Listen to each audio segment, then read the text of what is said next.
আসসালামু আলাইকুম বন্ধুরা, কেমন আছেন? অনেকদিন পরে আবার আজকে হাজির হয়েছি। আমি এনাম, শুভেচ্ছা জানাচ্ছি আমার ব্লগে আপনাদের সবাইকে। তো আজকে গ্রামে যাবো আর কি, খালার বাসায়। এটা রাজশাহীর কাছে আর কি। জায়গাটার নাম হচ্ছে লোকমানপুর। তো 2:45টায় ট্রেনের টিকিট কাটা হয়েছে আর কি, সিল্ক সিটি রাজশাহী। তো থাকেন, একটু পরে আবারও কথা হবে। আসসালামু আলাইকুম। আজকে সোমবার, আজকে ট্রেনের টিকিট কাটা হয়েছে 2:45 বন্ধুরা।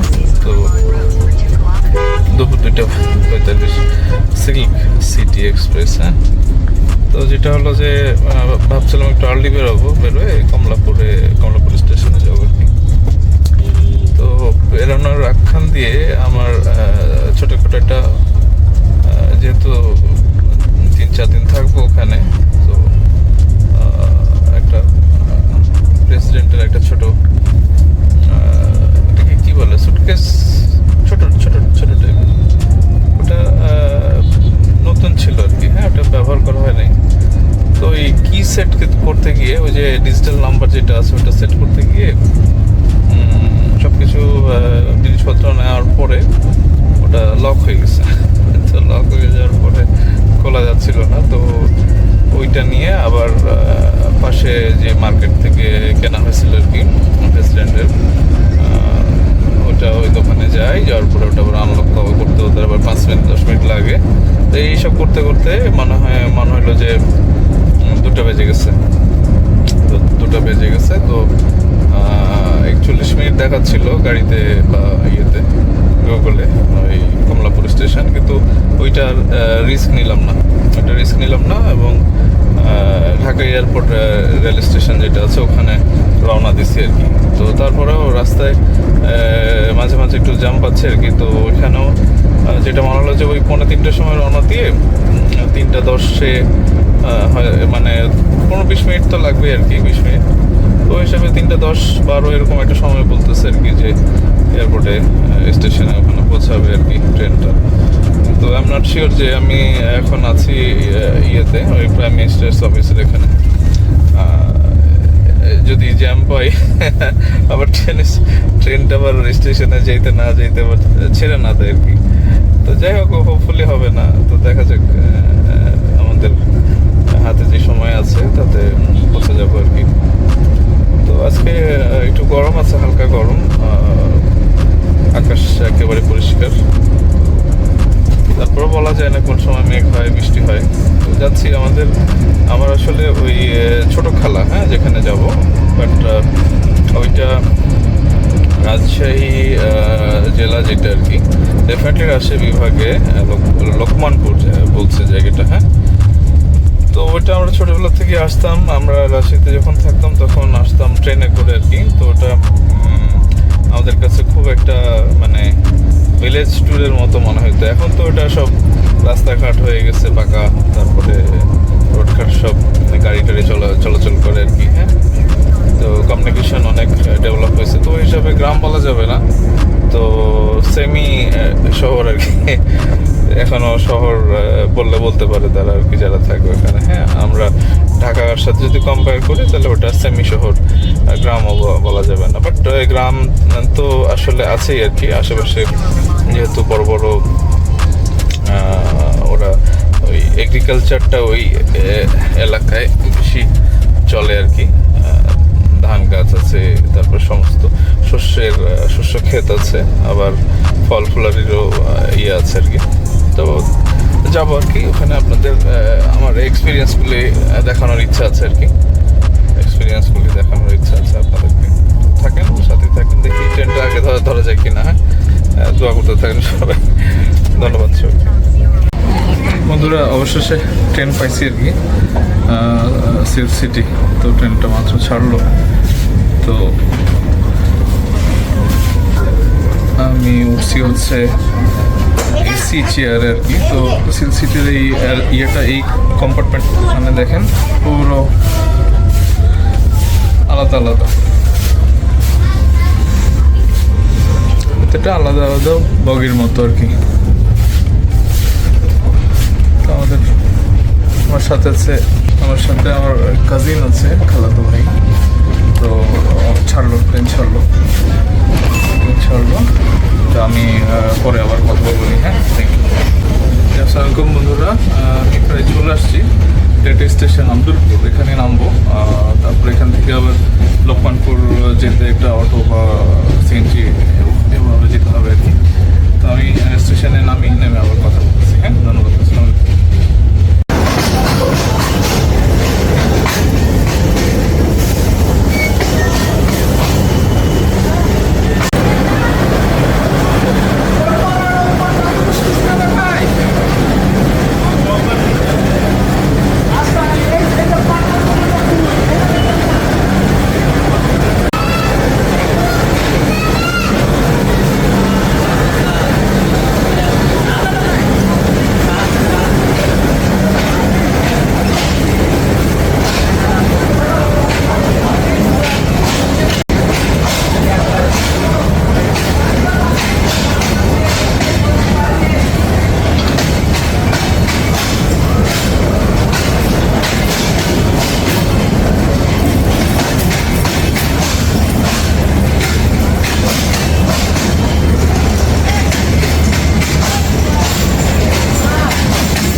আব্দুলপুর স্টেশন। হ্যাঁ, এটা লোকমানপুরের আগের স্টেশন।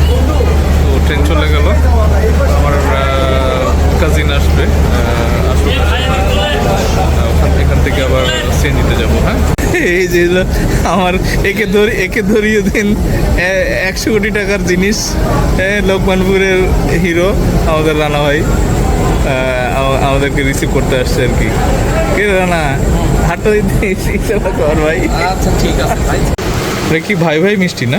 না, মতিলাল মিষ্টি। একদম এক নম্বর ভাই, কিন্তু আসলে অরিজিনাল দাদার নাম আছে মতিলাল। হ্যাঁ, ওই কাকার নামে ছিল। এটা কি আব্দুলপুরের মধ্যে পড়ছে? হ্যাঁ, একদম ভালো কোয়ালিটি হয় যেন ভাই। হ্যাঁ, আপনার নাম ডাক তো শুনতেছি ভালোই। ওয়ালিয়াতে সুধীর ছিল, সুধীর মারা যাওয়ার পর ওয়ালিয়ার আর সেটি ফ্রেশটা দেন, কালকে যেটা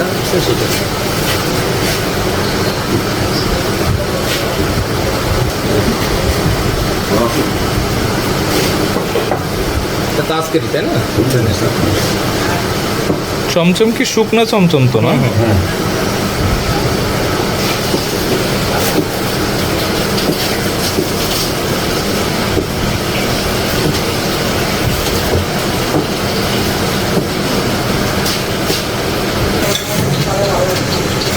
কতটুকু আছে?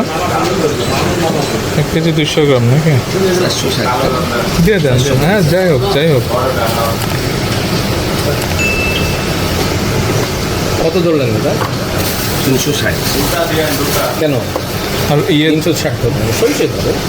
আচ্ছা, ধর সমস্যা নাই। আচ্ছা, আর দই ভালো হবে তো না? দই ভালো দিতেন। দই কি একটা নেবি না? না, একটা ভালো দেখে দেন। ফ্রেশ তো নাকি দই? জি বন্ধুরা, ফাইনালি পৌঁছেছি আমার ডেস্টিনেশন লোকমানপুরে আর কি। তো এখন রাত্রি প্রায় 10টা বাজে। আজকে আর কথা বলবো না, আজকে রাতটা একটু রেস্ট নেই, জার্নি হয়েছে আর কি। কালকে অবশ্যই সকালে দেখা হবে সবার সাথে। Thank you.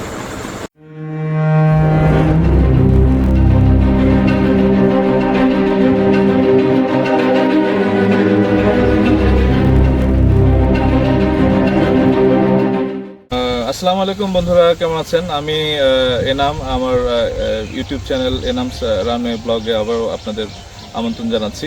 শুভেচ্ছা সবাইকে। তো আজকে একেবারেই ঢাকা থেকে বেশ দূরে আছি আমি। এইটা জায়গাটা স্টেশন একটা, এই স্টেশনের নাম আপনারা দেখছেন লোকমানপুর। আমি লোকমানপুর স্টেশন থেকে আপনাদের সাথে কথা বলছি। এই জায়গাটা নাটোর জেলার অন্তর্গত বাগাতিপাড়ায় আমরা আছি, এবং আমি যেই জায়গাটায় আছি ওটা মারিয়া, হ্যাঁ মারিয়া গ্রাম বলছে আর কি। তো এইটা একেবারেই প্রাকৃতিক সৌন্দর্যের একটা লীলাভূমি আর কি। হ্যাঁ, তো আপনারা দেখবেন যে আমি আজকে আরও সামনে কয়েকদিন আছি আমি এখানে, আপনাদেরকে দেখানোর সৌভাগ্য হবে। তো এই পুরো গ্রামটাই হচ্ছে সবুজে ঘেরা। তো বাংলার গ্রাম এবং বাংলার রূপ যেটা, এইটা একেবারেই লোকমানপুর এই স্টেশনের আশেপাশে যে এলাকা, এই মারিয়া বলি বা বাগাতিপাড়া বলি, তো এইটা একেবারে পুরোপুরি সবুজে, একেবারে আপনি সবুজ ছাড়া কিছু দেখবেন না। আর আমাদের এই আকাশের দিকে তাকালে অবশ্যই একদম পরিষ্কার, মাঝে মাঝে একটু টুকটাক বৃষ্টি হচ্ছে, বাট একেবারে নীল আকাশ, একটু সাদা মেঘগুলো একটু দৌড়াদৌড়ি করে। আমরা একেবারে প্রকৃতির খুব কাছে যেতে চাইলে এরকম একটা খুব নিদারুণ সুন্দরের মাঝে আমরা লোকমানপুরকে বেছে নিতে পারি। তো আমার ধারণা যে আমার মতো এই যারা আসেননি কখনো লোকমানপুরে, তো তারা অবশ্যই লোকমানপুরের এই স্টেশনে একবার পা দিবেন, এবং কিছুটা ঘুরে দেখার সময় আপনারা মানে হারাতে চাইবেন না আর কি।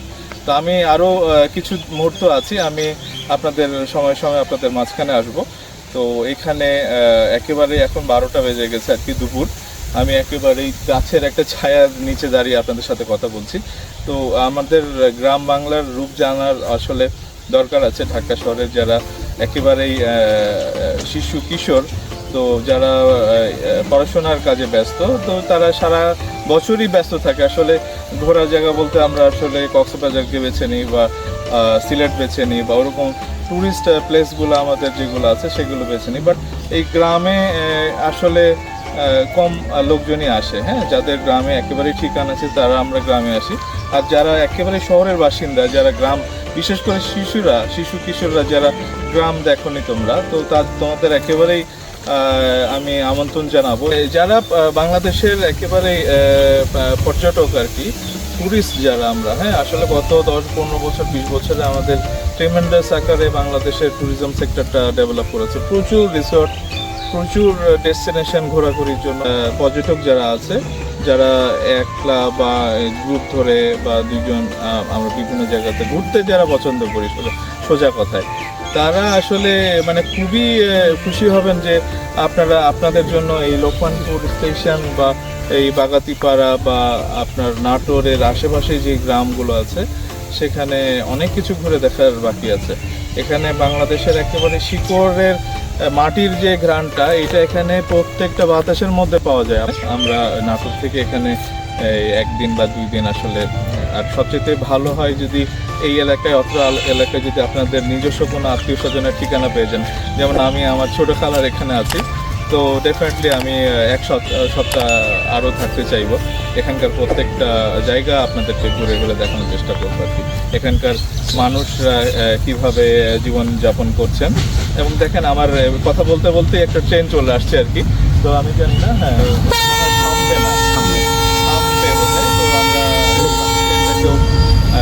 আপনারা দেখে ফেলতে পারেন। ছোটোবেলায় আমরা অনেকেই এই স্টেশনে বা স্টেশনের উপর দিয়ে যাতায়াত করেছি। তো আমার মনে হয় যে খুব সুন্দর একটা অনুভূতি। এখনও বাংলাদেশের ট্রেনগুলি অতটা আধুনিক হয় নাই, পার্শ্ববর্তী দেশ ভারত বা আপনার অন্যান্য দেশের মতো অতটা আধুনিক না। বাট এই একেবারেই আস্তে আস্তে স্লো মোশনের যে ট্রেনগুলো, সময় থাকলে এই ট্রেনের ভ্রমণেও কিন্তু আসলে আনন্দ খুঁজে পাওয়া যায়। তো আপনাদের অবশ্যই স্বাগত জানাই আমাদের, বিশেষ করে আমার ইউটিউব চ্যানেলে আমি চেষ্টা করি সবাইকে নিত্য নতুন জায়গাগুলি ঘুরে ঘুরে আপনাদেরকে দেখানোর জন্য। তো আমি আপনাদেরকে সবাইকে স্বাগত জানাচ্ছি যে লোকমানপুরে আসবার জন্য। হ্যাঁ, আমার এটা নাম হচ্ছে লোকমানপুর, এবং বাগাতিপাড়ার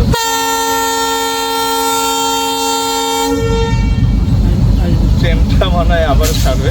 তো ট্রেন ছাড়ুক, আমরা দেখবো আর কি। আজকে আপনাদেরকে ট্রেন দেখাবো। হ্যাঁ, আমার কাছে ট্রেন কয়েকটা শট আমরা নিব এবং ট্রেনটা দেখতেও ভালো লাগে আর কি। হ্যাঁ, নীল আকাশের নীল, সাদা মেঘ এবং এই সবুজের মাঝখান দিয়ে যে ছোট্ট সাইজের ট্রেনগুলো খুব ধীরে ধীরে যায়।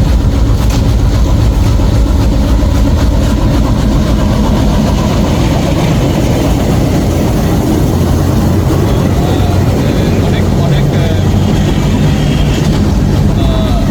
আনন্দদায়ক অনুভূতি বলবো না, বাট যারা ট্রেনে ওঠেন নাই আমার মতে এটা এখনো একটা স্মৃতি বহন করার মতো একটা অভিজ্ঞতা আপনার হয়ে যেতে পারে আর কি।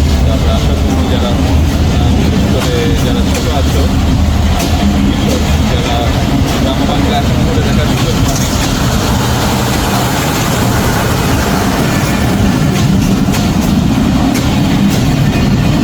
তোমাদেরকে আমি একেবারে খুব জলদি আমন্ত্রণ জানাবো যে এখনই টিকিট কাটো, একটা ভালো একটা ট্রেনের টিকিট কাটো এবং যেদিকে খুশি চলে যাও। হ্যাঁ, 2-3 দিন, 4 দিন, 5 দিন, 1 সপ্তাহ ঘুরে আসো, গ্রাম বাংলার ঠিকানাগুলো দেখো যে মানুষ কিভাবে মানে সংগ্রাম করছে। আসলে এই প্রকৃতির মাঝখানেও যে বাঁচার যে উদ্যম পেতে পারি, বাঁচার যে শক্তি পেতে পারি, গ্রামে না আসলে পারে এই লোকমানপুরের মতো স্টেশন বা এরকম পাশ দিয়ে যে ট্রেনটা চলে গেল, এগুলির অভিজ্ঞতা তোমরা যদি না দেখো তো আসলে এটা সফল জীবন বলতে পারি না আমরা। তো একটা সাফল্যজনক একটা জীবনযাত্রার জন্য আমার মতে প্রত্যেকটা সেক্টরে প্রত্যেকটা মুহূর্ত তোমাদেরকে কাজে লাগানো উচিত। এবং বাংলাদেশকে আসলে চিনে তারপরে তোমরা যদি লেখাপড়া করো, বিদেশে যাও, বহির্বিশ্বে যাও, মানুষকে বলতে পারবা যে আমাদের কোথায় কি আছে। তো এখনই দেরি না করে একেবারেই just come to your nearest village. আমি আজকে লোকমানপুরে আছি, তোমরাও তোমাদের একটা ডেস্টিনেশনে এখনই বেরিয়ে যাও। ধন্যবাদ সবাইকে, একটু পরে আবার কথা হবে।